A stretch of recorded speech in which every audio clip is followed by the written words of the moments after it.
Thank you for joining one of our very first episodes of Revenues. This is TPG's live stream simulcast. And welcome to my segment called Get Real with Revenue Marketing. I'm your host, Dr. Debbie. So let's get to it. So for my very first episode with you guys, I thought I would tell you a little bit about where the heck the term revenue marketing came from and really what it's all about. And I've told this story many times through the years. And so by the end of our, 15 minutes together today, I'd like for you to have just an idea for what revenue marketing is and how it can make such a significant change in your life as a marketer. So it all begins with a question. So this was probably in 2004. And I'm going to put my headset because I just realized that nobody could hear me. Sorry, I had tested the headset and without a headset, and so clearly I need to talk to the headset. So I apologize for that. We're just now getting all of our technology and stuff set up. So let me do the introduction again. This is Revenues, and it is TBG's live simulcast, and I'm just now seeing that you could indeed hear me. Maybe that's because I'm talking so loud. So anyway, let me share my story. So it was 2004, and at the time I was the VP of marketing for a technology company based out of Atlanta, Georgia. Now, prior to being a VP of marketing, I had been a VP of sales. I've been a VP, I've carried a bag for many years. I was a VP of sales at a regional, national, and even international level for a short period of time. So, my whole history was all about sales. And along the way, as a VP of sales, I also ran marketing in more than one organization that I worked with. So it was interesting that I'm in this technology company and I'm the VP of marketing. And that was fine. It was a great opportunity. It was a great company, right company, right time, right place kind of thing. So here I am, I'm sitting in my office, and one day our CEO comes in, and that's back in the days when we still had offices and doors and desks and, all that other kind of good stuff. And he sits down at my desk across from me, and he looks me straight in the eye, and he says, "Debbie, what are you going to do about revenue?" Well, I just started laughing, because we had talked about me having both, and we decided, given where the company was, that wasn't the right thing. And I said, his name was Rusty. I said, "Rusty," I said, "you see that sign on my door? It says VP of marketing, not VP of sales." And he says, "Yeah, Debbie, I understand, but given your background, can you help us, figure something out?" Okay, all right, I'll see what I can do. So I made a few phone calls. And again, this is 2004. It was a long time ago. And a friend of mine, and in and around the industry for quite some time. And he said, "Well, Debbie, there's this company called Eloqua. So why don't you go take a look at them?" So I'm like, okay, I'll call Eloqua. So I called them. And they set up a time and a place, and they came out to our offices to give us a demo. And I have a great memory for things related to business, but I will tell you, I think I remember every second of that first meeting with Eloqua. I remember we had to get a smaller office conference room than what I wanted, so we were a little bit crowded. It was late spring. It had just rained. But it was a beautiful spring afternoon.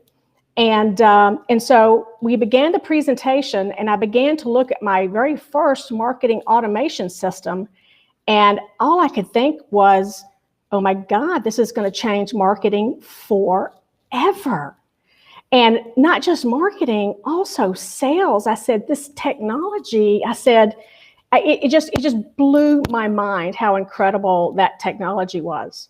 And so from that question, "Debbie, what are you going to do about revenue?"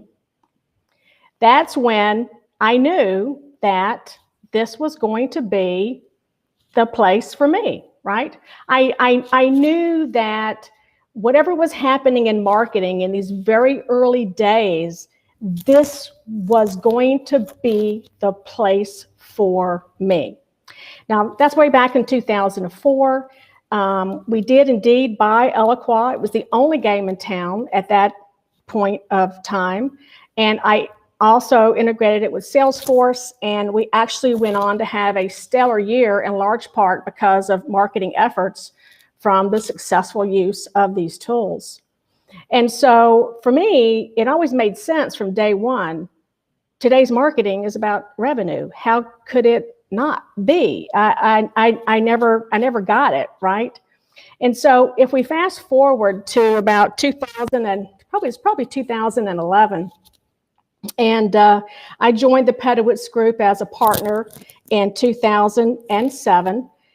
And for a few years there, you know, Jeff Pedowitz and I, we would often think, gosh, there's just something about this market, you know, it's just really not just about the technology. And we kept trying to come up with catchphrases for things. So in 2010, I invented the term revenue marketing, and Jeff and I began to use it. And it was really interesting back in 2010, and you would use the term revenue marketing, and you would get one of two responses. Either people looked at you like you had just grown a second head, or they'd say, oh, now that is interesting. Can you tell me more about that? And then we knew we could have a good conversation. So we were already using the term revenue marketing as early as 2010. And then because I always think in models, and as you guys get to know me, you know, during the whole revenues segments and broadcasts that we do, you'll find that I always think in terms of models, and especially in terms of maturity models.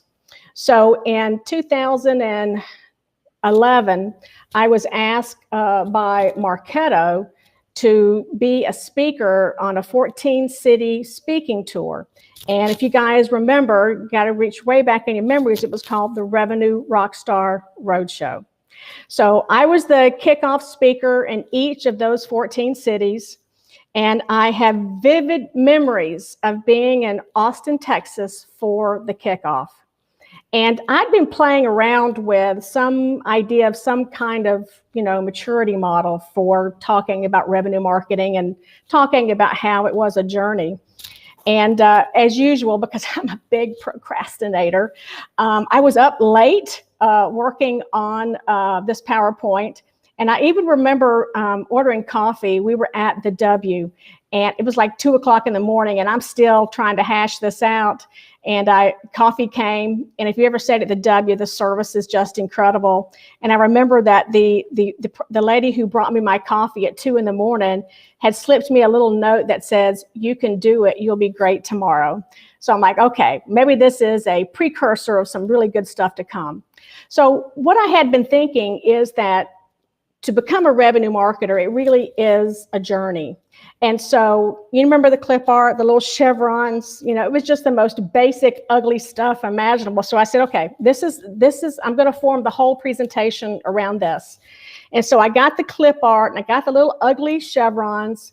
And then I stood up there to speak, and I started talking about this notion of revenue marketing. And I said it was a journey, and you go from being basically traditional marketers to a lead gen marketer, to a demand gen marketer, to a revenue marketer. And I'm like, great. Well, it seemed to go over pretty well with the audience. But then something kind of magical happened. The speaker after me referred to the stages of the journey in his talk. And then more magic happened.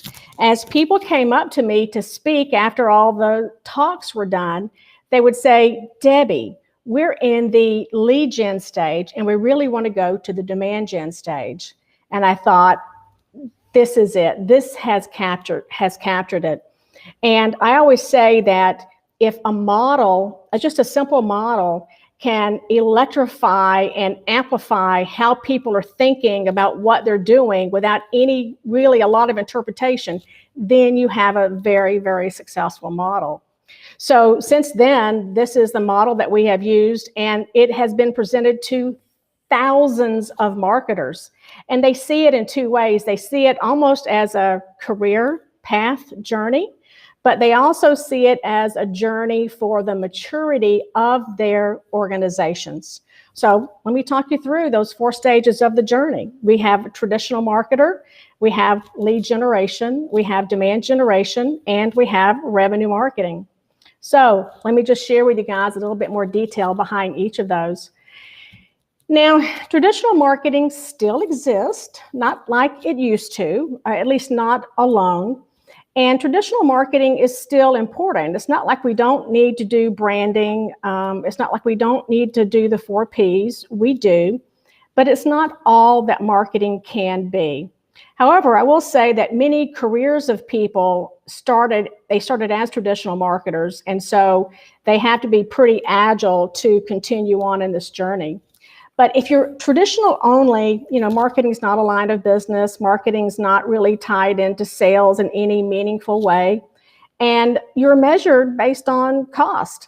This is the kind of marketing organization that drives the CFO out of her mind, because she only sees you as the black hole of no return.